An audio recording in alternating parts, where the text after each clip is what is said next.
Hey parents, this is Colby Dunsmore, and I'm one of the first grade teachers at Lincoln County Elementary School. And on behalf of the first grade teachers, I just want to take a few minutes to tell you about our first grade promotion standards. You'll see on the screen this tool that will help you. But by the end of the year, we expect first graders to recognize at least 300 sight words, read 60 words per minute, as well as read and comprehend on a level J. In math, all the first graders should be able to count by ones, starting at any number all the way up to 120, and earn a score of 1.7 on the STAR math assessment by the end of the year. The chart you see breaks down each goal by 9 weeks.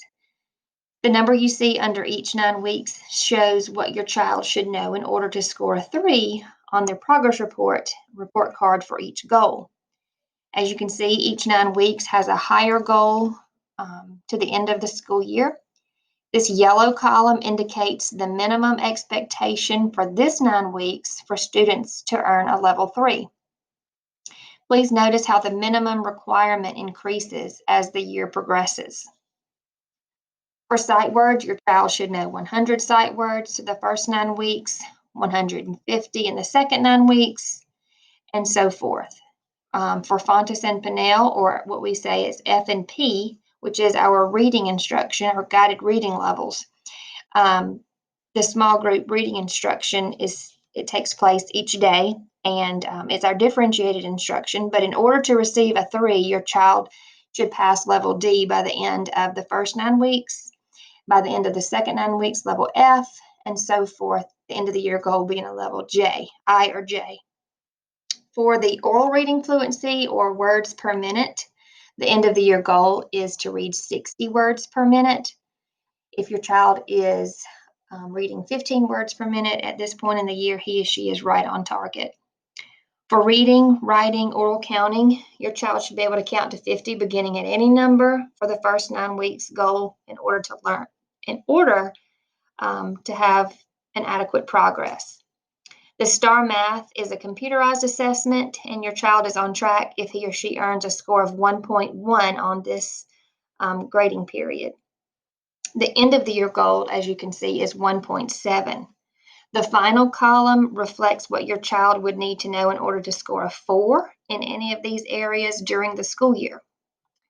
I'm going to switch the screen over to the rubric that you should have received today along with your child's progress report.